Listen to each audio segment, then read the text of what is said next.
j'ai fait appel à deux Marocains maçons que je connaissais, qui étaient un peu des amis, qui étaient des types très astucieux, qui travaillaient très très bien. Et moi, je faisais l'entrepreneur. Voilà, donc en même temps, j'ai appris beaucoup de choses parce que je connaissais vraiment rien à l'architecture. Il aurait pu très bien entendre cette parole de Saint-Bernard, tu veux voir, écoute d'abord. Et je crois que l'architecture, comme la peinture de Georges d'ailleurs, ne se voit pas. Elle n'est pas faite pour être vue, elle est faite pour être entendue. La maison qui s'est construite avec Jacotte, on ne la voit nulle part. On ne la voit que quand... On ne la voit même quand on est dedans, on ne la voit pas. Elle est là pour être habitée de l'intérieur. On circule dans les bâtiments de Georges comme à l'intérieur d'une sensibilité, comme à l'intérieur d'une pensée, comme dans les circonvolutions d'un cerveau. Mais c'est pas fait pour être vu.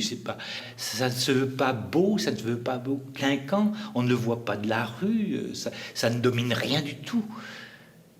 C'est fait pour... c'est vécu de l'intérieur. C'est une poussée de l'intérieur qui amène à être habité.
Ma maison, et puis ensuite une autre, parce que des gens ont vu cette maison, ça les a intéressés, et petit à petit, je suis arrivé à avoir une certaine clientèle, par le bouche à oreille.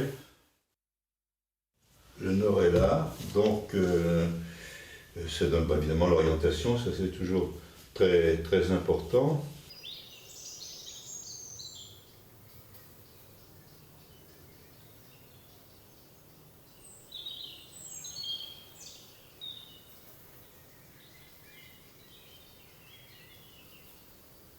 on a une entrée qui donne, une porte d'entrée qui donne sur une entrée où on peut circuler. Alors on a tout de suite à gauche une cuisine, c'est grande,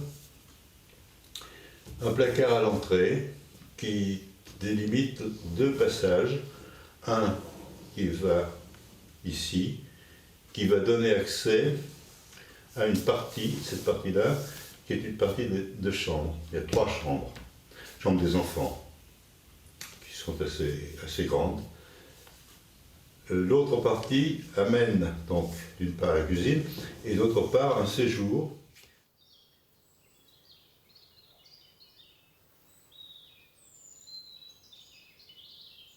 Un séjour pour un repas ici.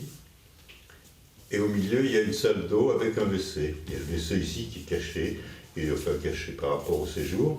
Ensuite, on continue, soit on rentre là, soit on rentre ici. On va dans une autre partie où il y a une ouverture qui donne à l'ouest. Et dans ici 2 niches où on peut s'asseoir, on peut, je sais pas, ça fait.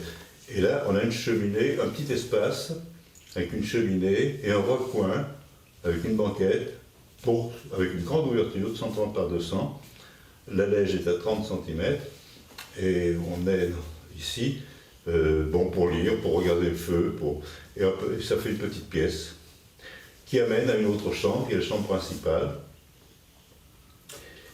Et de cette chambre, on passe dans une salle de bain qui est largement vitrée, et donne pratiquement en plein air, sur un petit patio. C'est là où il y a ces dallettes qui montent comme en escalier, et ce patio éclaire à la fois la salle de bain et aussi indirectement la chambre, et aussi une fenêtre directement sur l'est.